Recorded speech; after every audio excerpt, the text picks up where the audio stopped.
प्रिय दर्शकों, नमस्कार। ज्योतिषी की इस ज्ञान सभा में मैं ज्योतिषाचार्य जिगर पर एक तहे दिल से आप सबका मैं स्वागत करता हूँ। और आज मैं बात करने वाला हूँ यहाँ पर क्रमांक में 9 नंबर की जो राशि बनती है, देव गुरु बृहस्पति की पहली राशि बनती है, उसके बारे में मैं बातचीत करने वाला हूँ। और मेरे जो फल कथन रहते हैं, जो नए श्रोता मुझे पहली बार देख रहे हैं, सुन रहे हैं, उनको मैं फेसबुक यूट्यूब चैनल पर फिर से तहे दिल से स्वागत करता हूं। उनको बताना चाहूँगा, मेरे जो फल कथन रहते हैं वो लग्न राशि के आधारित रहते हैं। हर महीने की पहली तारीख को मैं एक प्रश्न कुंडली बनाता हूँ 12 की 12 लग्न कुंडली के अनुसार, और उस आधार पर मेरे फल कथन रहते हैं। तो जाहिर सी बात है, आज मैं बात करने वाला हूं यहाँ पर धनु लग्न के जातकों के बारे में कि पहली फरवरी को 9 ग्रह की परिस्थिति कैसी थी, आने वाला दिन, आने वाला ये जो फरवरी का महीना है वो कैसा रहेगा, 9 ग्रह का प्रभाव आपकी निजी जिंदगी में कैसा रहेगा, professional life, personal life, single व्यक्ति के लिए कैसा रहेगा, हेल्थ कैसे रहेगी। बड़े सामान्य तौर पर मेरा फल कथन रहता है। नए श्रोता जो मुझे पहली बार देख रहे हैं, उनको मैं बतलाना चाहूँगा, आप कोई विशेष परिस्थिति से अगर गुजर रहे हैं, और पुराने लोग भी अगर आप काफ़ी टाइम से मुझे देख रहे हैं, सुन रहे हैं, आप कोई जेन्युइन समस्या से गुजर रहे हैं, तो फीस जमा करके आप मेरा परामर्श भी करवा सकते हैं। तो ज़्यादा देर ना करते हुए यहाँ पर धनु लगन के जातकों की 9 ग्रह की परिस्थिति कैसी थी, आइए देखते हैं।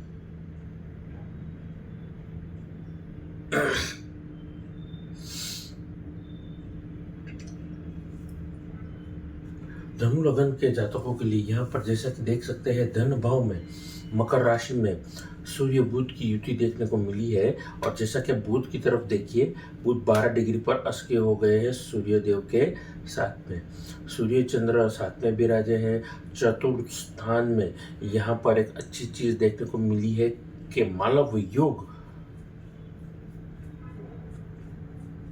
उच्च के शुक्र ने, माफ कीजिएगा, यहाँ पर उच्च के शुक्र विराजे हुए हैं केंद्र प्रभाव देते हुए, और यहाँ पर राहु के साथ विराजे है। तो मालव योग के लिए माफी चाहूंगा, ये मालव योग नहीं बन रहा है। देवगुरु बृहस्पति आपके लग्नेश छठे घर में विराजे है। मंगल आपके धन भाव में विराजे है, माफ कीजिएगा, सप्तम भाव में विराजे है। और कर्म के घर में केतु विराजे हुए हैं। तो कुल मिलाकर के 9 ग्रह की परिस्थिति कुछ ऐसी बनी हुई है। अब इसका प्रभाव कैसा रहेगा, क्योंकि केतु कर्म के घर में विराजा है, तो सीधा सीधा बल दशम घर में कोई भी ग्रह होगा वो सीधा सीधा बल देगा लगन को। तो ज्यादा देर ना करते हुए यहाँ पर अपने गुरु को, और अपने राशि के मालिक बनते हैं वो भी गुरु, देव गुरु बृहस्पति, दोनों को याद करते हुए ओम गुरुवाय नमः, ओम बृहस्पत्याय नमः, ओम गुरुदेव ज्ञान संग्रहाय नमः। प्रिय दर्शकों, यहाँ पर अपनी वाणी को मैं प्रारंभ करना चाहूँगा। छोटा सा एक निवेदन करना चाहूँगा, मेरी YouTube चैनल को आप ज़्यादा से ज़्यादा लाइक करिए, सब्सक्राइब करिए, नोटिफिकेशन बेल को दबाना ना भूलिएगा।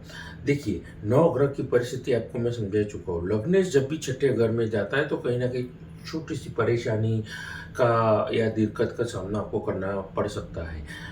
लग्नेश में जब भी छठे भाव में जाता है, खास करके अगर वो धनु लगन हो और जिसका लग्नेश बाय डिफॉल्ट बनते हैं देवगुरु बृहस्पति, वो शुक्रदेव की राशि में विराजा, और शुक्र उच्च के होकर के मीन राशि में, वो भी देवगुरु बृहस्पति के घर में ही विराजे हुए हैं, वो भी राहु के साथ में। तो कहीं ना कहीं मुझे ऐसा लग रहा है कि आपका जो ऋण था, आपकी जो तकलीफ थी, फाइनेंशियल थोड़ा स्ट्रेस आपको लग रहा था, तो कहीं ना कहीं वो कम होते हुए दिखाई दे रहा है। बैंक से कर्जा मिल सकता है, लोन मिल सकता है, और जिनका कर्जा है बैंक से या बाहर मार्केट में, वो निपट सकता है। बैंक की लोन आप सुलभ करवा सकते हैं, यानी कि आप बंद करवा सकते हैं। आपका फाइनेंशियल रोटेशन बेहतर होते हुए नज़र आ रहा है। क्यों? क्योंकि यहाँ पर सूर्यदेव 1 महीने के लिए आ रहे हैं, लेकिन 1 महीने में पैसा नहीं आएगा। हर महीने की पहली तारीख को धन भाव में, माफ़ कीजिएगा, हर महीने की 15 तारीख को के करीब सूर्यदेव राशि परिवर्तन करते हैं। लेकिन धन भाव में सूर्यदेव का होने का मतलब क्या है कि कहीं ना कहीं आपके जो अभी तक रुके हुए काम थे वो हो सकते हैं, नए काम की अपॉर्चुनिटीज आपके पास इतनी होगी कि आपका काम कभी अटकेगा नहीं। ये चीज़ का आपको ध्यान रखना है कि स्मार्ट वर्क करेंगे, खुद को प्रमोट करेंगे, एक्टिविटीज़ को प्रमोट करेंगे, तो एक बिग बेनिफिट आपको मिलेगा। अपनी एक्टिविटीज़ को मार्केट करिए, प्रेजेंट करिए खुद के काम को, तो भी एक अच्छा यादगार शानदार ये अनुभव बिजनेस वर्ग के जातकों के लिए ये रहेगा। धन भाव में सूर्य बुध की युति, जैसा कि मैंने कहा था, आप देख सकते हैं। उसके अलावा यहाँ पर शनि आपके तीसरे घर में पराक्रम में कहीं ना कहीं वो स्ट्रगल देने का काम कर रहे हैं। यानी कि कोई भी काम अगर आप करेंगे, आपको थोड़ी से ज़्यादा मेहनत करने की ज़रूरत है। एफर्ट थोड़े डालते थे, काम हो जाता था। लेकिन शनि कर्म के घर में, माफ़ कीजिएगा, तीसरे भाव में जब भी पराक्रम सन में विराजते हैं, तो वो एफर्ट जो डालना रहता है वो दुगना हो जाता है। तो शनि के क्षेत्र के जितने भी लोग हैं, यानी building material, construction, iron, chemical industries, software engineer, IT, technology, software, ये सारे क्षेत्रों के जातकों के लिए एक्स्ट्रा एफर्ट डालने के बाद ही पॉजिटिव रिजल्ट मिलने की यहाँ पर संभावना मिल रही है। ध्यान में रखिएगा। चतुर्थ स्थान में बैठे हुए शुक्र और राहु की जो युति है, कहीं ना कहीं आपके लिए अपने माता के साथ में संघर्ष, पैसों को लेकर के, पैतृक संपत्ति को लेकर के थोड़े बहुत स्ट्रगल यहाँ पर जरूर दिखाई दे रहा है। लेकिन कुल मिलाकर के ये अंत में आपको बेनिफिट देते हुए नजर आ रहा है। अब यहाँ पर चतुर्थ स्थान में शुक्र उच्च के विराजे है, तो शुक्र के संबंधित जो लोग हैं, फिल्म इंडस्ट्री से जुड़े हुए हैं, राइटर है, पर्दे के पीछे जितने भी लोग जुड़े हैं, एक्टर एक्ट्रेसेस के अलावा, उनके लिए बेनिफिट वाला पॉइंट है। उसके अलावा शुक्र के संबंधित आप लोग अगर राइस मिल का काम कर रहे हैं, आपके लिए क्रॉप्स यानी कि अनाजों का काम कर रहे हैं, टेक्सटाइल इंडस्ट्री से जुड़े हैं, एफएमसीजी यानी कि मेकअप वगैरह का सामान, जिसे हम फास्ट मूविंग कंज्यूमर गुड्स कहते हैं, उनके लिए अच्छा एक अपॉर्चुनिटी मिल रहा है। उसके अलावा कंस्ट्रक्शन में बिल्डिंग मटेरियल के लिए भी ये वक्त अच्छा नज़र आ रहा है। आपके लिए छठी अपॉर्चुनिटी मिल रही है। डेयरी की प्रोडक्ट्स, जो दूध की बनी हुई चीज़ें हैं, उनके लिए भी अच्छा है। डेयरी की प्रोडक्ट जिसे हम कहते हैं। उसके बाद प्रोविजन स्टोर में जितने भी रोज़मर्रा की सब्जी तरकारी के अलावा जितनी भी चीज़ें प्रोविजन स्टोर में मिलती है, उनके लिए भी एक अच्छा अपॉर्चुनिटी मिल रहा है। Food, hotel, motel, beverages, spa, gym, salon, ये सारी चीज़ों के साथ में अगर आप जुड़े, आपके लिए यकीन मानिए बेहतर से बेहतर अपॉर्चुनिटी यहाँ पर बनती हुई नजर आ रही है। नौकरी वर्ग के जातकों के लिए कैसा ये वक्त है? नौकरी पेशा के लिए कहीं ना कहीं ये एक अलार्मिंग पीरियड यहाँ पर नजर बनता हुआ आ रहा है। क्यों? क्योंकि यहाँ पर लगन के मालिक बनते हैं, माफ कीजिएगा, पंचम भाव के मालिक बनते हैं मंगल, जो केंद्र में ही विराजे हुए है, सप्तम भाव में। तो इसका मतलब ये रहेगा कि कहीं ना कहीं जो उसकी अष्टम दृष्टि रहेगी वो भी धन भाव पे रहेगी। और धन भाव में जैसे मैं समझा ही चुका हूं कि आपके सूर्य बुध की युति ऑलरेडी बनी हुई है। जो लोग इलेक्ट्रिकल या उनसे जुड़े हुए स्पेयर पार्ट, मोबाइल एसेसरीज, ये सारे क्षेत्रों में जॉब कर रहे हैं, आईटी सेक्टर में जॉब कर रहे हैं, मैकेनिकल इंडस्ट्री में जॉब कर रहे हैं, इलेक्ट्रिकल इंजीनियर है और जॉब कर रहे हैं, ये सारे क्षेत्रों के वर्ग के जातकों के लिए यहाँ पर स्ट्रगल के बाद सक्सेस मिलती हुई नज़र आ रही है। अगर लंबे टाइम से अगर आपको प्रमोशन नहीं मिला है, तो वो प्रमोशन मिलने का भी अपॉर्चुनिटी यहाँ पर मिलता हुआ नज़र आ रहा है। आगे बातचीत करना चाहूँगा निजी ज़िंदगी के बारे में। देखिए, शुरुआत में मैंने थोड़ी-सी हिंट आपको दी थी, अगर आपको याद हो तो चतुर्थ स्थान में उच्च के शुक्र और राहु के बारे में मैंने बताया था, और मैंने ये भी बताया था जब मैं बिज़नेस पॉइंट डिस्कस कर रहा था कि माँ के साथ थोड़ा स्ट्रगल बढ़ सकता है। अंततः जा करके पैतृक संपत्ति में आपको न्याय मिलेगा, या अगर संघर्ष ज़्यादा लंबे वक़्त से चल रहा था, तो उस संघर्ष एक पॉजिटिव नोट में आकर के आपको मिलेगा। किसी को मन दुखा करके या ज़बरदस्ती या फ़ोर्सफुली कुछ भी मत करवाइएगा। ख़ास करके पैतृक संपत्ति से अगर मामला जुड़ा है तो प्यार से अगर निकल सकती चीज़ तो निकालिएगा। वरना राहु जो है आपको शाम दाम दंड भेद वाली परिस्थिति को निर्माण कर रहा है। राहु का काम होता है जिस भी ग्रह के साथ बैठता है, जिस घर में बैठता है, उस ग्रह के गुणों को अपने अंदर ले लेता है। अब राहु बैठा किधर है? मीन राशि में। मीन राशि के मालिक कौन बनते हैं? देवगुरु बृहस्पति। और राहु किसके साथ बैठा हुआ है? ये चीज यहाँ पर समझने वाली। शुक्रदेव के साथ में। शुक्रदेव कौन है?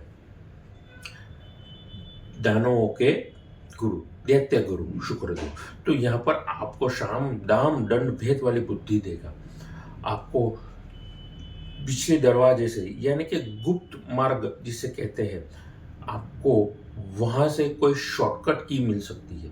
गुप्त मार्ग कहने का मतलब, अगर कुछ भी अचीव करना है तो शॉर्टकट कीज हो गई, या फिर मान के चलिए आपके लिए कोई सीक्रेट किसी का आपको पता चल गया जिसकी वजह से आपको सक्सेस मिल सकती है, या कानून दाव पेच में अगर आप उलझे हुए थे तो आपको कोई सबूत हाथ में भी लग सकता है। तो निजी जिंदगी में ओवरऑल एक फाइनेंशियल बेनिफिट के अलावा आपको और भी बेनिफिट यहाँ पर बनते हुए नज़र आ रहे हैं। माँ के साथ थोड़ा मन मुटाव यहाँ पर बनता हुआ नज़र आ रहे हैं, बट ओवरऑल यहाँ पर आपके लिए बाकी के फैमिली मेंबर्स का भी सपोर्ट मिलता हुआ नज़र आ रहा है। वहीं पर सप्तम भाव में मंगल बैठे हैं, तो जो लोग शादीशुदा कपल है उनके लिए डिफरेंस ऑफ ओपिनियन यहाँ पर बनता हुआ नज़र आ रहा है टेम्पररी फेस के लिए, क्योंकि मंगल आपको बहुत एग्रेसिव बना रहा है, और वो एग्रेशन कहीं ना कहीं आपके लाइफ पार्टनर में डिफरेंस ऑफ ओपिनियन बनता हुआ नज़र आ रहा है। सिंगल व्यक्ति, जो लोग मांगलिक है विशेषता से, धनु लगन के जातक है, मांगलिक व्यक्ति है, उनके लिए शुभ संकेत मिल रहे हैं। जीवन साथी मिल सकता है, उनके सगाई होने की पूर्ण संभावना है। सगाई से लेकर शादी भी आगे जाकर के हो सकती है। आगे स्वास्थ्य के बारे में बतलाना चाहूँगा। देवगुरु बृहस्पति जब भी छठे घर में विराजते हैं तो हो सकता है आपको छोटे मोटे रोग, यानी कि अगर फोड़ा फुंसी वगैरह हो गया है, या फिर कोई ब्लॉकेज वगैरह है विशेषता से पेट के आसपास के जगहों में, तो कृपया करके आप डॉक्टर का प्रॉपर एनालिसिस करवाएंगे, प्रॉपर डायग्नोसिस करवाएंगे, तो एक सचेत रास्ता आपको मिलते हुए नज़र आ रहा है। जिन लोगों को फैटी लीवर के संबंधित तकलीफ है, किडनी में तकलीफ है, उनके लिए एक राहत भरी सांस हो सकती है। जेन्यून डॉक्टर आपको मिल सकता है। अगर लंबे समय से अगर आप बीमारी से गुजर रहे हैं तो जेन्यून डॉक्टर मिलेगा, जेन्यून ट्रीटमेंट होगी, आपके चेहरे पे मुस्कान होगी। आगे बातचीत करना चाहूँगा यहीं पर जाने से पहले विद्यार्थी वर्ग के जातकों के लिए, यहाँ पर धनु लगन के जातकों के लिए ये बात समझनी होगी, ज्ञान देने का अगर कोई काम करता है वो है देवगुरु बृहस्पति। कुंडली में 6 भाव के कारक बनते हैं देवगुरु बृहस्पति। अब आपके लग्नेश होकर के छठे भाव में विराजे है, और मई महीने के करीब वो आपके पार्टनर के घर में सप्तम भाव में वो जाने वाले हैं। तो फिलहाल यहाँ पर एज ए स्टूडेंट आपको एक्स्ट्रा एफर्ट डालने पड़ेंगे। High secondaries and above, college and above, master level भी तक अगर आप पढ़ाई कर रहे हैं, यानी कि 10th से लेकर के मास्टर लेवल की पढ़ाई अगर आप कर रहे हैं, आपके लिए एक्स्ट्रा एफर्ट डालने पर ही आपको मनचाहे रिजल्ट मिलेगा। अब ये कुछ लोग कहेंगे ये तो कॉमन सेंस वाली बात है, नहीं, एस्ट्रोलॉजी हमें रास्ता दिखाती है। ये सिर्फ धनु लगन के जातकों के लिए मैं स्पेसिफिकेशन के साथ बात कर रहा हूँ। भीड़ में हम भले ही साथ में चलते हो, लेकिन सब में अलग अलग गुण रहते हैं, जिसकी वजह से हम भीड़ में अलग हो जाते हैं। वैसे ही सबकी एक जैसी कुंडली नहीं होती है, सबके कर्म अलग अलग होते हैं। तो जिस तरह के कर्म होते हैं, जिस तरीके से हमारे नवग्रह की परिस्थिति होती है, उसी हिसाब से अगर हम एफर्ट डालेंगे तो रिजल्ट पे उतनी एक्यूरेसी बनती हुई यहाँ पर नज़र आ रही है। तो कुल मिलाकर के ये है धनु लगन की फरवरी की कहानी। अंत में उपाय क्या दे सकते हैं। छठे घर में लग्नेश का होने का मतलब, अगर आप बीमारी किडनी, लीवर, फैटी लीवर से गुजर रहे हैं तो क्या कर सकते हैं। आप पीले वस्तु, जो चने से बनी हुई जो गर्म वस्तुएं सर्व की जाती है, जिसमें सेव सेव हो गया, गुजराती नाश्ता में गाठिया हो गया, फाफड़े हो गए, अगर आपके आसपास मिलते हैं, खमन हो गए, पीले कलर की जितने भी फरसान से बनी हुई नाश्ते की चीज़ें आप गरीबों में, ज़रूरतमंदों में डोनेट कर सकते हैं। अगर अवेलेबल नहीं है तो ज़रूरतमंद स्टूडेंट्स को स्टेशनरीज, बुक या स्कूल फीस, शूज़ वगैरह भी आप डोनेट कर सकते हैं, अगर ये सारी शारीरिक तकलीफ से अगर गुजर रहे हैं तो। वरना अच्छी कुंडली में अगर देवगुरु बृहस्पति की अगर सिचुएशन बहुत ही अच्छी है तो उपाय के दौर पर आप पुखरा जतन पहनेंगे, फायदा होगा। शनि के मंत्रों का उच्चारण करेंगे तो भी फायदा आपके लिए यहाँ पर बनता हुआ नजर आ रहा है। तो यहीं पर अपनी वाणी को विराम देता हूँ। जाने से पहले आप कुंडली विश्लेषण करवाना चाहते हैं, घर का, ऑफिस का नक्शा दिखाना चाहते हैं, या फिर आप अच्छी क्वालिटी के रुद्राक्ष, रत्न, श्री यंत्र लेना चाहते हैं तो बेझिझक नीचे दिए गए नंबर पर आप मेरा संपर्क कर सकते हैं। नमस्कार।